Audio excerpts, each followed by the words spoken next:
This is Revathi. Welcome back to అందమైన కథల పొదరిల్లు. నా మనసంతా నీవై.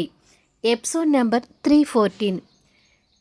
దేని గురించి కళ్యాణ్ అంత దీర్ఘంగా ఆలోచిస్తున్నాడు? చివరికి ఈశ్వర్ జెస్సీ మధ్య ఏం జరిగింది? కథలోకి వెళ్ళబోయే ముందు దయచేసి వీడియోకి ఒక లైక్ ఇవ్వండి. అలాగే హైప్ ఇచ్చి వీడియోని సపోర్ట్ చేయండి. ఈశ్వర్ పక్కన దుప్పటి ముసుగులో పడుకున్న జెస్సీ మేలుకుంటూ నిదానంగా కళ్ళు తెరుస్తుంది. నిద్ర కళ్ళతోనే చుట్టూ చూసి నేను ఎక్కడ ఉన్నాను అని అనుకొని మీద ఏదో బరువుగా అనిపించేసరికి కిందికి చూస్తుంది. పైనుంచి దుప్పటి కప్పి ఉంటుంది, కానీ లోపల నుంచి ఏదో బరువుగా అనిపించి పక్కకు చూసేసరికి పక్కన నల్లటి ఈశ్వర్ మొహం కనిపిస్తూ దుప్పటి ముసుగులో తన మీద ఒక చెయ్యి ఒక కాలు వేసి తనని ఆక్రమించుకొని పడుకొని కనిపిస్తుంటాడు.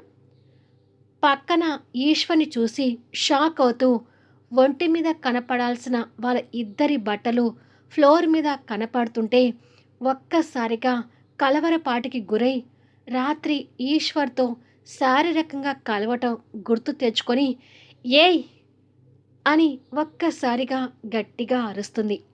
ఆ అరుపుకి తనని ఆక్రమించుకొని పడుకున్న ఈశ్వర్ దెబ్బకి ఉలిక్కి పడినట్టుగా కళ్ళు తెరుస్తాడు. అప్పటికే వాడి జుట్టు జెస్సీ అరిచేతుల్లో నలుగుతూ ఏం చేసావురా నువ్వు అని అడుగుతుంది. ముందు నిద్ర కళ్ళతో ఉన్న ఈశ్వర్కి జెస్సీ ప్రశ్న అర్థం కాలేదు, కానీ తనని ఆక్రమించుకొని పడుకొని ఉండటం చూసి షాక్ అవుతూ నేనేం చేశాను మేడం అంటూ వెంటనే చెయ్యిని కాలుని వెనక్కి తీసుకుంటాడు. ఆ వెంటనే అక్కడి నుంచి లేవబోతుంటే వాడు బట్టలు లేకుండా ఉన్నాడని వాడికి కూడా అర్థమై వామ్మో అంటూ వాడు కూడా కేక పెట్టి జారిపోతున్న దుప్పటి ముసుగు కవర్ చేసుకుంటాడు. జెస్సీ కోపంతో వాడి జుట్టు పీకుతుంటే ఆగండి మేడం, నా జుట్టు ఎందుకు పీకుతున్నారు అని అడుగుతాడు ఆ నొప్పితో బాధపడుతూ. రాస్కెల్, రాత్రి నన్ను ఏం చేశావో కాస్త గుర్తు తెచ్చుకోరా అంటుంది కోపంతో. ఏం చేశాను అని ఈశ్వర్ కూడా గుర్తు తెచ్చుకొని అమ్మో నా జీవితం సర్వనాశనం అయిపోయింది అంటూ గుండెలు బాదుకుంటాడు. ఈడియట్, నన్ను నాశనం చేసి నీ జీవితం నాశనమైందని మొత్తుకుంటావెందుకు అని తిడుతుంది జెస్సీ. లేదు, నేను నిన్ను నాశనం చేయడం కాదు, నువ్వే నన్ను నాశనం చేశావు, నా శీలాన్ని దోచుకున్నావు అని వాదనకు దిగుతాడు ఈశ్వర్. చెప్పు తీసుకుని కొడతాను వెదవా అంటుంది కోపంగా చూస్తూ. ఓయ్, నేను మొక్కజొన్న పొత్తులు అమ్ముకునేవాడినైనా నాకు చెప్పులున్నాయి అంటాడు కోపంగా. రేయ్, ఎక్కువగా వాగుతున్నావు అంటుంది జెస్సీ జారిపోతున్న దుప్పటిని కవర్ చేసుకుంటూ. నువ్వే ఎక్కువ చేస్తున్నావే అంటాడు ఈశ్వర్ కూడా కోపం తెచ్చుకుంటూ. ఏంటి వేనా? మేడం మేడం అంటూ పిలిచే నన్ను వే అనే కాడికి వచ్చావా అని అడుగుతుంది. నా జీవితాన్ని నాశనం చేసి నిన్ను మేడం అని పిలిచేదేంటి?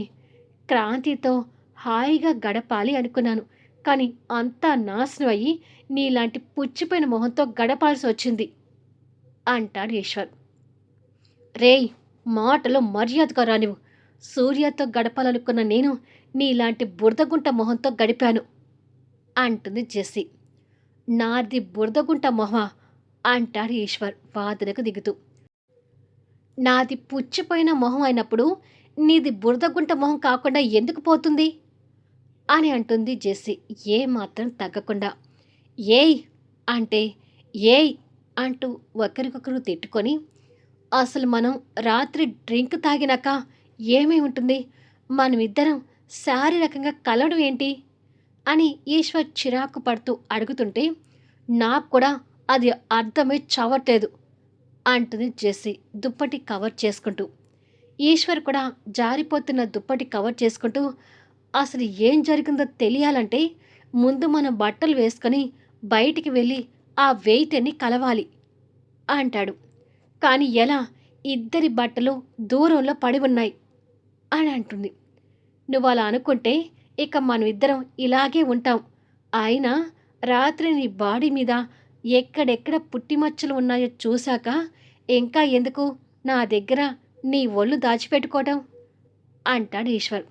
ఛీ, దుర్మార్గుడా, నా పుట్టుమచ్చలు కూడా చూసావా అని అంటుంది జెస్సీ ఏడు మొహం పెట్టుకుంటూ. నీ కన్యత్వాన్ని దోచుకున్నాక నీ పుట్టిమచ్చలు చూడటం ఒక లెక్క అంటాడు చిరాకు పడుతూ. ఛీ అంటూ జెస్సీ ఒక్కసారిగా దుప్పటి గుంజుకొని తన ఒంటికి చుట్టుకొని వెళ్ళి బట్టలు తీసుకొని వాష్రూమ్కి వెళ్తుంది. తుమ్మమొద్దులాగా కనిపిస్తూ ఉన్న ఈశ్వర్ వాడి బాడీని వాడే చూసుకొని భయపడి కెవ్వున కేక పెట్టి, దుర్మార్గురాలు నన్ను ఫూల్ చేసి వెళ్ళిపోయింది అని తిట్టుకొని కింద పడ్డ బట్టలు తీసుకుని వేసుకుంటాడు. కాసేపటికి ఇద్దరు ఆ వెయిటర్ ముందు నిలబడి ఉంటారు. నేను క్రాంతితో గడపాలని చూస్తే పుచ్చిపోయిన ఈ మొహంతో గడిపానేంటి, అసలు ఏం జరిగింది అని ఈశ్వర్ వెయిటర్ని కోపంగా అడుగుతాడు. నేను ఈ బురదగుంట మొహంతో గడపడం ఏంటి, సూర్య ఎటు వెళ్ళాడు అని జెస్సీ కూడా కోపంగా వెయిటర్ని నిలదీస్తుంది. కాస్త మీ తిట్లు ఆవేశం కంట్రోల్ చేసుకుంటే జరిగిందేంటో వివరంగా చెప్తాను అంటాడు వెయిటర్. అయితే త్వరగా చెప్పు అంటుంది జెస్సీ. మీరన్నట్టు డేటింగ్ డ్రగ్ కలిపిన డ్రింక్ సూర్య వాళ్ళ దగ్గరికి తీసుకువెళ్ళాను అంటూ జరిగిన విషయం చెప్తుంటాడు. ఇవాళ మేమిద్దరం ఫాస్టింగ్లో ఉన్నాం, ఏది తీసుకోము అంటాడు సూర్య. అలా అనగానే వెయిటర్ కంగారు పడుతూ, అందరికీ పార్టీ ఇస్తూ మీరు ఏమీ తీసుకోకపోవడం ఏంటి సార్ అని అడుగుతాడు. పార్టీ ఇస్తే మేము తాగాలని ఏమీ లేదు కదా అని అంటూ ఉండగా క్రాంతి అక్కడికొచ్చి, ఈ పార్టీ ఏర్పాట్లన్నీ ఇన్ఛార్జికి అప్పజెప్పాను సూర్య, ఇక మనం ఇంటికి వెళ్దామా అని అడుగుతుంది. వెళ్దాం క్రాంతి, పద అని క్రాంతిని తీసుకుని వెళ్తుంటాడు సూర్య. అయ్యో, ఇదేంటి ఇలా జరిగింది అని అనుకుంటూ ఈశ్వర్ వాళ్ళ దగ్గరికి వెళ్ళేసరికి ఆల్రెడీ డ్రగ్ కలిపిన డ్రింక్ తీసుకున్న ఈ ఇద్దరు ఆ మత్తులో నవ్వుతూ కైఫ్గా ఒకరికొకరు బుగ్గలు గిచ్చుకుంటూ ఉంటారు. వీళ్ళకి బాగా ఎక్కేసినట్టుందే అని అనుకొని జ్యూస్ గ్లాసెస్ ఉన్న ట్రే పట్టుకొని వెయిటర్ దగ్గరికి వచ్చేసరికి, నాకు ఇంకా డ్రింక్ కావాలి అంటూ ఇద్దరు చెరొక గ్లాస్ తీసుకుని ఆ డ్రగ్ ఉన్న డ్రింక్ ఇంకొకసారి తాగుతుంటారు. దేవుడా, ఇక వీళ్ళని ఎవ్వరూ ఆపలేరు అని అనుకుంటాడు వెయిటర్.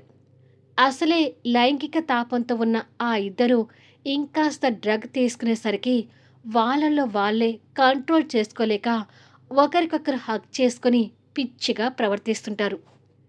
వామ్మో, వీళ్ళిద్దరిని ఎవరైనా ఇలా చూశారంటే ముందు నా ఉద్యోగానికి ఎసరు వస్తుంది అని అనుకొని ఆ వెయిటర్ భయపడి, మీరిద్దరూ ఇక్కడ కాదు రూమ్లోకి వెళ్ళండి అంటూ వాళ్ళిద్దరినీ రూమ్లోకి వేసి డోర్ పెడతాడు. ఇది జరిగింది అని వెయిటర్ ఈశ్వర్కి జెస్సీకి చెప్పేసరికి ఇద్దరు తెల్లమొహాలు వేసుకుని తలలు పట్టుకుంటారు. వాళ్ళు ఫాస్టింగ్ అని చెప్పి డ్రింక్ కూడా తాగకుండా వెళ్ళిపోయారు, మీరు మాత్రం ఫుల్గా తాగేశారు.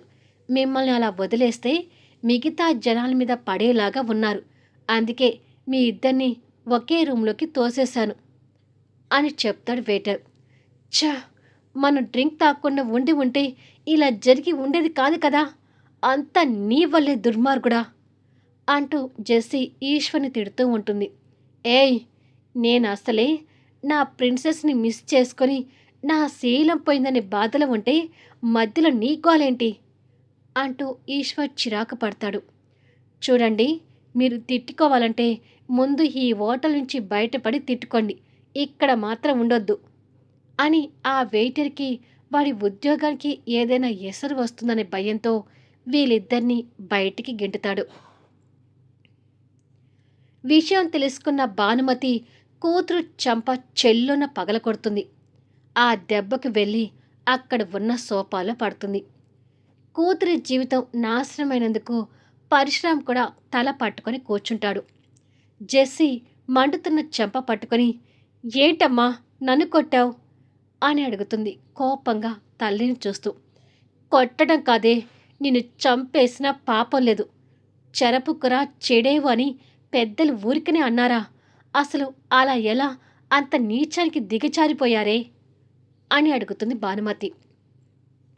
నాకేమీ తెలీదమ్మా, ఇదంతా ఈశ్వర్ చెప్పిన ప్లాన్ అంటుంది జెస్సీ.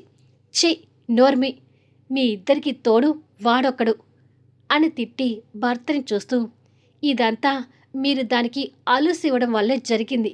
మీ కారణంగా మీ కూతురి జీవితం సర్వనాశనం అయిందని ఇప్పుడైనా మీకు అర్థమవుతుందా అని పరశురామ్ కూడా చివాట్లు పెడుతుంది.